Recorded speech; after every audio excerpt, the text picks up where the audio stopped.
I'm going to show my age just a little bit, but anybody familiar with World's Fun? No, you can't see? Okay, 1980. 1980, there what? Yeah, I think I was starting to roll back then. Yeah. So 1980, at Worlds of Fun, the eighth wonder of the world was created. And it was called the Orient Express. Anybody remember the Orient Express? Oh, yes. Visually, when you saw it from the highway, your heart started going. Because it was bad. I mean, red and had some fire dragging on the cars. And you knew, without even riding it, that you was in for the ride of your life when you got into that. I mean, you got in and you got locked in. And I mean, when you went up the hill, it was like you were going this way. That's how steep the hill was. And in 1980, everybody wanted to ride the Orient Express. Even me. Not you, Shelley was out. And you would go, we would go, and we would stand in line literally for hours on end so that we could ride that ride that lasted 60 seconds. First time, true story, first time I rode it, that I got the courage up. I was all big and bad then, a big weenie now. But get in it, they strap it down, they start going up the hill, car stops. Halfway up the hill. No joke. And it like stopped. We're like, oh, not good. So again, we're like this. So what makes it worse is they said, there's been a malfunction on the train car and you're going to have to get out. Yeah. So we get out and have to walk down the steps. Yeah. Talk about scary. But they fixed the car and we rode it. And you know, you always take that first little dip and you go around that corner and you down as fast as you can go. And you're scared and you're exhilarated and you want to cry, but you don't because your boy's next to you. But you're like, well, this is good. So then you get off and you go right back around and you get in line for another 2 or 3 hours. And you wait. You don't ride nothing else in the park but that ride, because that ride was the ride. Anybody identify with that? Yeah. I mean, there were oohs and ahs when you rode, and you got off the ride because you made it through, and you'd be like, yeah, I rode it. What's up? All right. It wasn't scary to me.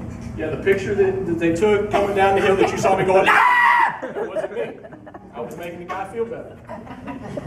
Right?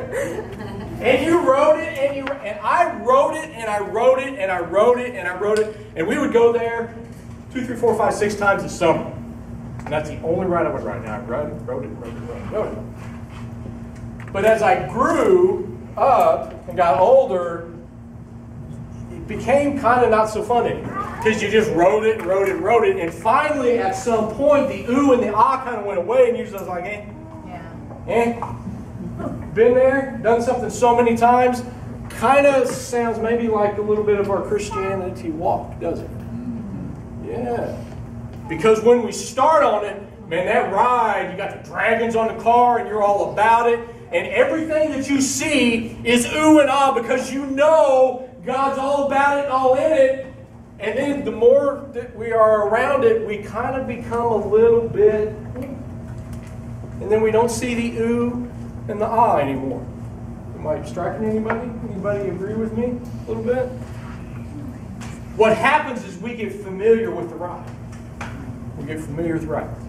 So, I was telling Roland and Stephen, and you guys can turn, we're gonna open up in Joshua today. I was telling Roland and Stephen this morning that this probably is one of those teachings that God is giving us, at least I know He's giving it to me, probably one of the most spiritually exhausting teachings that He's allowed me to go through. And I pray that it exhausts you too. And we're going to do something a little bit different, because at the end of it, I'm not going to say, hey, any feedback, any comments. We're not going to do that today. Because I really want you to try to identify with what is being taught. And I really want it to kind of stir you up through the week. Because then we're going to talk about all the rest of the stuff next week that kind of leads you into it. So, Joshua chapter 10. I'm going to read it here in a minute, and then I'm going to fill it in with context. But here's what I want you to do. Before you get too far into it, and don't read ahead, because I want you to pay attention to me right now. inside of this is intended to be the story of every follower of Christ, buried in this little bitty story in the book of Joshua in the Old Testament. And I want you to get the need, and I want you to ever make it personal. I want you to get the need, the objective, and the goal in mind of what God is calling you to reach for or to pray for. Because He speaks to every one of us in a different way. Yes?